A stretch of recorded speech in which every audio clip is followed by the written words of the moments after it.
India's largest digital network. మనం ఈ ప్రపంచాన్ని చూస్తున్నాము అంటే కారణం మన కళ్ళు. అలాంటి కళ్ళకే ప్రాబ్లమ్ వస్తే, ఈ ప్రాబ్లమ్ వచ్చినప్పుడు మనం స్పెట్స్ లేకుండా మనం చూడలేకపోతున్నామండి. ఈ స్పెట్స్ లేకుండా మనం ప్రపంచాన్ని చూడడానికి ఒక మంచి హోమ్ రెమెడీ ఉంది అంటున్నారు ఎండీ ఆయుర్వేద సిహెచ్ శ్వేత గారు. అసలుకి ఈ హోమ్ రెమెడీ ఏంటి? మన ఐసైట్ ప్రాబ్లమ్‌ని ఎలా మనం రివర్స్ చేసుకోవచ్చో తెలుసుకుందాం. నమస్తే మ్యామ్. నమస్తే అండి. మ్యామ్ అంటే ఇప్పుడు యాక్చువల్లీ ఏజింగ్‌ని బట్టి మన సైట్ ప్రాబ్లమ్ వచ్చేది ఇంతకుముందు. ఇప్పుడు చిన్న పిల్లలు కూడా స్పెట్స్ పెట్టుకుంటున్నారు. అసలుకి ఇలా మన ఐసైట్ ప్రాబ్లమ్ రావడానికి గల కారణాలు ఏమంటారు? ఫస్ట్ ఏంటంటే మనం మీరు ఇందాక చెప్పినట్టు ఈ లోకాన్ని చూస్తున్నామంటే మన కళ్ళ వల్లే. అందుకే మనకి చెప్పారు పెద్దవాళ్ళు కూడా సర్వేంద్రియాణం నయనం ప్రధానం అని చెప్పి. సో ఆయుర్వేదిక్‌లో కూడా దీన్ని పంచేంద్రియాలు అంటే కళ్ళు, ముక్కు, నోరు, చెవులు, స్కిన్, చర్మం, వీటిని పంచేంద్రియాలు అంటాము. అండ్ అలాగే వాటి వాటి ఫంక్షన్స్ ఉంటాయి. అండ్ ఏంటంటే ఇది ఎట్ ది సేమ్ టైం ఇంకా చెప్పడం జరిగింది ఏంటంటే అతియోగ, హీనయోగ అండ్ మిథ్యాయోగ అంటాము. వీటి వల్ల అంటే అతియోగ అంటే మనం యూజ్ చేయాల్సిన ఐని ఎక్కువగా ఇంత టైం చూడాల్సిన ఐని అంటే మనం యూజ్ చేయాల్సిన ఐని ఎక్కువగా యూజ్ చేసేయడం వల్ల, అంటే ఇప్పుడు మన ల్యాప్టాప్ కానీ స్క్రీన్స్ ఎక్కువ చూడడం, ఎక్కువ సన్లైట్ ఎక్కువ లైట్ని తీసుకోవడం వల్ల ఒక థ్రెషోల్డ్ లిమిట్ ఉంటుంది ప్రతిదానికి. ఇప్పుడు మీరు అదే చూడండి, ఇప్పుడు ఎప్పుడన్నా మనము సౌండ్ వింటుంటే ఒక మనం డీజేస్ కానీ ఇవన్నీ విన్నప్పుడు ఏమవుతూ ఉంటుంది, కొంతసేపు మనకి వినిపించకపోవడం కానీ చెవులో సౌండ్ రావడం కానీ జరుగుతుంది. అదే అతియోగ అంటే మనకు ఒక థ్రెషోల్డ్ లిమిట్ ఉంటుంది ప్రతిదానికి. దానికన్నా మించి మనం ఏమన్నా యూస్ చేస్తే కనుక దాని నుంచి కూడా ప్రాబ్లమ్స్ వస్తాయి. ఇప్పుడు రెగ్యులర్గా మనం చూసేది ఏంటంటే స్క్రీన్ ఎక్కువ చూడడం, డిస్ప్లే కూడా ఎక్కువ బ్రైట్నెస్ ఉంటుంది. At the same time night time ఎక్కువ యూసేజ్, నైట్ టైం పడుకోవడానికి టైం ఇచ్చాడు, అందుకే మనకి చీకటి అనేది వస్తుంది. బట్ ఆ టైంలో కూడా మనం వర్క్ అవ్వుకోవచ్చు కొందరికి, కొందరేమో ఎంటర్టైన్మెంట్ కోసం కానీ టీవీ ఎక్కువ చూడడం కానీ ఇలా చేయడం వల్ల ఈ ప్రాబ్లమ్స్.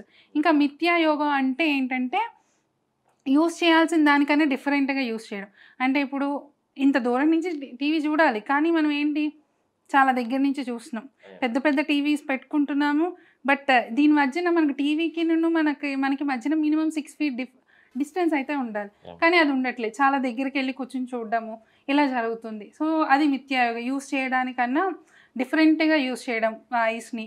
అండ్ నెక్స్ట్ ఏంటంటే కంటిన్యూస్గా ఫోన్లో ఉండడం కానీ, అండ్ కొందరు వర్క్ ఫ్రమ్ హోమ్ అని చెప్పి లేకపోతే కొందరు సాఫ్ట్వేర్ ఎంప్లాయీస్ ఉంటారు, వాళ్ళు వర్కే అది ఇంకా సిస్టమ్ ల్యాప్టాప్ చూసుకుంటూ చేయడము అలాంటివి.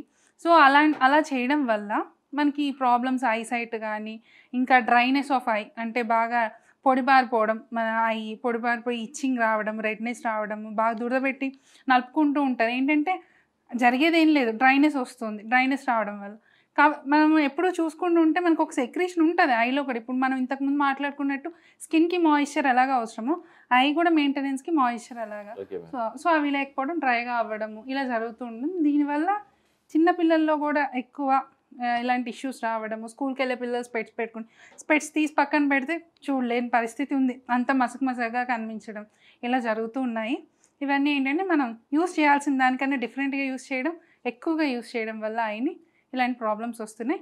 ఎట్ ది సేమ్ టైం ఏంటంటే మనం తీసుకునే ఫుడ్లో చేంజెస్ రావడము, క్యారెట్ తినకపోవడము కానీ, ఇలాంటి విటమిన్ ఏ రిచ్ ఫుడ్స్ తీసుకోవడం కానీ.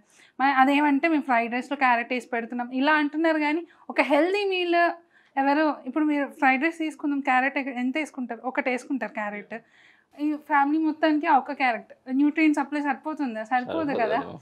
సో అందుకని ఒక హెల్దీ మీల్ మెయింటైన్ చేసుకోవడం చాలా ఇంపార్టెంట్. సో అలాంటివి మెయింటైన్ చేసుకోవడము ఇలా ఉంటే కనుక ఐ సైట్కి ఏమైతే ప్రాబ్లమ్స్ ఉంటాయో వాటి నుంచి బయటపడవచ్చు. బట్ అవేమి మనం ఏం చేయట్లేదు కాబట్టి ఈ ఇష్యూస్ని ఫేస్ చేయాల్సి వస్తుంది. మేడం, ఈరోజు మీరు చెప్పే హోమ్ రెమెడీ వల్ల మనం ఏదైతే స్పెట్స్ పెట్టుకుంటున్నామో సైట్ కోసం అది పక్కన పడేయచ్చు అని చెప్పేసి అంటున్నారు కదా, ఈ హోమ్ రెమెడీ ఏంటి, మనము ఎలా ప్రిపేర్ చేసుకొని ఎలా తీసుకోవాలి? ఇది సింపుల్గానే. ఇది ఏంటంటే మనకి త్రిఫల చాలామంది చాలా రకాలుగా చెప్తారు, వింటాం. బట్ నిజంగానే త్రిఫలాకి అంత పొటెన్సీ ఉంది. దాన్ని వాటర్తో తీసుకుంటే ఒకలా ఉంటుంది, గోరువెచ్చని నీళ్ళతో తీసుకుంటే ఒకలా ఉంటుంది, నార్మల్ కోల్డ్ వాటర్తో తీసుకుంటే ఒకలా ఉంటుంది. హనీతో తీసుకుంటే ఒకలాగా, తేనెతో తీసుకుంటే కొన్ని ఎఫెక్ట్స్ ఉంటాయి. అలాగే ఈరోజు నేను చెప్పేది ఏంటంటే ఘృతం. ఘృతం అంటాము, అంటే నెయ్యి, ఓకే ఆవు నెయ్యి. Okay ma'am. ఆవు నెయ్యితో కనుక మనం రోజు ఎర్లీ మార్నింగ్ పడగడుపున మన పొట్ట ఖాళీగా ఉన్నప్పుడు, ఓకే మ్యామ్. మన పొట్ట ఖాళీగా ఉన్నప్పుడు పడగడుపున మనం ఒక స్పూన్, అంటే 5 grams, ఓకే ఒక స్పూన్ త్రిఫ్లా చూర్ణాన్ని దాన్ని గోఘృతంతో కనుక ఆవు నెయ్యితో కనుక మిక్స్ చేసి తీసుకోగలిగితే ఆ తర్వాత ఒక అరగంట ఖచ్చితంగా గ్యాప్ ఇవ్వాలి. మీకు తాగాలనుకుంటే కనుక కొంచెం గోరువెచ్చని నీళ్ళు తాగొచ్చు. కొంచెం గోరువెచ్చని నీళ్ళు తాగగలిగితే కనుక ఇలా డైలీ చేస్తూ ఉంటే కనుక ఒక 1 to 2 months or maximum 3 months చేస్తే కనుక మీ ఐసైట్ విజన్ కానీ ఇదంతా ఏదైతే ఉందో అది చాలా వరకు చేంజ్ వస్తుంది. మీరు ఇప్పుడు యూజ్ చేసే స్పెట్స్కి తక్కువ పవర్కి రావచ్చు. కొందరిలో చిన్నపిల్లల్లో అప్పుడే వచ్చిన వాళ్ళలో కానీ ఎవరికన్నా కానీ ఈజీగా కరెక్ట్ అవుతుంది. బట్ కాకపోతే ఏంటంటే చిన్నపిల్లలు వీళ్ళకి ఏంటంటే డోస్ అడ్జస్ట్మెంట్స్ అవసరము. ఒక ఆయుర్వేదిక్ డాక్టర్ని కన్సల్ట్ చేస్తే కనుక మీకు డోస్ అడ్జస్ట్మెంట్ చెప్తారు.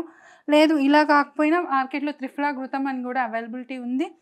యాక్చువల్లీ ఇదే మేము అవైలబిలిటీ ఉంది, అది కూడా యూజ్ చేసుకోవచ్చు. బట్ ఒక డాక్టర్ని కన్సల్ట్ చేసి ఏదైనా చేస్తే కనుక మీకు ఏమైనా సైడ్ ఎఫెక్ట్స్ మ్యాక్సిమం వీటికి ఏమి ఉండవు. కాకపోతే ఏంటంటే మనం ఇందాక చెప్పాం కదా, అతి యోగా మిథ్యా యోగా అని, చెప్పిన దానికన్నా ఎక్కువ తీసుకోవడం కానీ లేకపోతే సరిగ్గా తీసుకోకపోవడం కానీ జరుగుతూ ఉంటుంది. సో కాబట్టి ఒక డాక్టర్ని కన్సల్ట్ చేసి తీసుకోండి. లేదా అంటే ఒక స్పూన్ అయితే సేఫ్ సైడ్, ఒక స్పూన్ విత్ గోఘృత కలుపుకుని ఎర్లీ మార్నింగ్ తీసుకుంటే కనుక మంచి రిజల్ట్స్ ఉంటాయి. మ్యామ్ ఇది ఎవరైనా తీసుకోవచ్చా? ఖచ్చితంగా ఎవరైనా తీసుకోవచ్చు. బట్ హై పవర్ ఉన్న వాళ్ళు తక్కువ రావడానికి, మరీ హై పవర్ ఉన్న వాళ్ళు కూడా ఉంటారు. వాళ్ళకి ఏంటంటే ఇంకా ఆయుర్వేదిక్లో ట్రీట్మెంట్స్ అవైలబిలిటీలో ఉంటాయి. దీంతో పాటు ఇంకొన్ని medicines at the same time treatment అవైలబిలిటీలో ఉంటాయి. అక్షి తర్పణ ఆర్ నేత్ర తర్పణ అంటాం. అలాంటి ప్రొసీజర్స్ చేసుకుంటే ఇంకా మంచి రిజల్ట్స్ ఉంటాయి. అండ్ నార్మల్ షెడ్యూల్లో ఇది అలవాటు చేసుకుంటే యాక్చువల్లీ ఏంటంటే మనం చెప్తాము ఆయుర్వేదిక్లో ఏంటంటే ఎర్లీ మార్నింగ్ లెగ్గానే ఒక స్పూన్ ఘృతం తీసుకోగలిగితే కనుక మన బాడీలో ఉండే చాలా వాటికి హెల్ప్ఫుల్ అవుతుంది. చాలా ప్రాబ్లమ్స్కి వీటన్నిటికీ ఇది హెల్ప్ఫుల్ అవుతుంది, సేవ్ అవుతాము. అట్ ద సేమ్ టైం ఇంకోటి ఏంటంటే మిల్క్, ఆవు పాలు కానీ ఆర్ గేదె పాలు అవైలబిలిటీ లేకపోతే గేదె పాలు, ఆవు పాలు నైట్ టైం పడుకునే ముందు తాగగలిగితే కనుక ఐస్కి చాలా మంచిది. సో విజన్కి కానీ ఐస్కి కానీ ఒక్కొక్క టైం షెడ్యూల్ ఉంది, ఇంకోసారి మాట్లాడుకుందాం. మిల్క్కి మార్నింగ్ తీసుకుంటే ఎలాంటి బెనిఫిట్స్ ఉంటాయి, ఆఫ్టర్నూన్ ఆర్ నైట్ ఇలా తీసుకునే దాన్ని బట్టి మిల్క్ బెనిఫిట్స్ కూడా మారుతూ ఉంటాయి. నైట్ ఒక చిన్న మనం టీ కాఫీలు తాగేదాంతో ఒక గ్లాస్ ఆఫ్ మిల్క్ తాగగలిగితే కనుక ఐకి చాలా మంచిది. ఇలా చేస్తూ ఉంటే కనుక మంచి రిజల్ట్స్ అయితే ఉంటాయి. ఓకే మ్యామ్, అంటే ఐసైట్ను మనం రివర్స్ చేసుకోవడానికి చాలా చక్కటి హోమ్ రెమెడీ అయితే చెప్పారు. Thank you ma'am.